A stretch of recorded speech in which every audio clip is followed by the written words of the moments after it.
Greetings from Aaron Layman Properties. Denton County's housing market continues to normalize. This healing process for the local market has been challenging for many, but it's absolutely necessary. After massive distortions in market interventions, time is still the market's best friend. There are many industry participants who still want a quick fix, but it bears repeating, artificially low rates and bailout stimulus helped create the savagely unaffordable U.S. housing market. Another quick fix is the last thing we need. Normal market interest rates have helped to bring more inventory back. We've seen record amounts of inventory, in fact, across many North Texas submarkets this summer. But don't fret, the sky's not falling. The Denton County housing market is not collapsing. It's just responding to normalization of real market-based mortgage rates.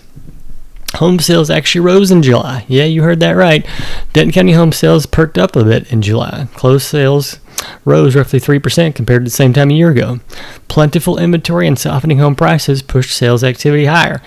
Buyers are still out there looking for homes, even with mortgage rates bouncing between 6 and 7%. Go figure. The rebound in sales activity is precisely what we should expect to see in a generally robust economy with abundant home options for buyers. It took several years of real market rates, but the housing market is finally healing. Denton County was sitting on roughly 5 months of home supply in July, unchanged from June. We'll likely see some existing home listings get canceled as seasonality sets in. There are plenty of resale listings which are just more accurately described as glorified fishing expeditions. Home prices continue to soften. Yes, they do. Median home prices in Denton County fell 1.1% to $459,000 in July. Average home prices fell 1.3% to roughly $567,000. In terms of the price per square foot, area home prices were even softer. Median price per square foot fell by 5%. Land is still expensive, and buyers are still getting more square foot for their money than they did last summer. That's a good thing. Area home builders are continuing to make deals to move those new homes. Juicy incentives and generous rate buydowns help to lower the median price per square foot of a new home in Denton County by 11.7% from last year. That's a significant drop. There are plenty of owners who are not excited about lower prices, but softer pricing is precisely what the local market needs after a huge increase in inflation and pricing. The affordability gap of Denton County homes is still huge. Area incomes still don't support the average price home. This is why we're seeing home prices continue to soften and normalize. Rents are also still trending lower. Single-family rents in Denton County were slightly lower year over year. Median and average lease prices were down 2.3% and 1.3% respectively. Apartment List shows asking rents down 4.1% from the same time last year in the city of Denton. It's not uncommon to see 1 to 2 months of free rent at many area apartment developments. Abundant supply breeds competition, and this is what the local market needed. Time to heal. The market still needs more time to heal. Real incomes are still inadequate for most families to support local home prices. That's just the unfortunate truth. The affordability gap is real. A return to artificially low rates, it's the last thing we need when overall financial conditions remain loose. The stock market is near all-time highs. Home prices and rents are near all-time highs. And there are some crony capitalists out there screaming for lower rates. When you step back and look at the rationale for lower rates, you realize many of these crony capitalists aren't interested in housing affordability or the health of the housing market. Many of them become addicted to cheap liquidity and continuous bailouts.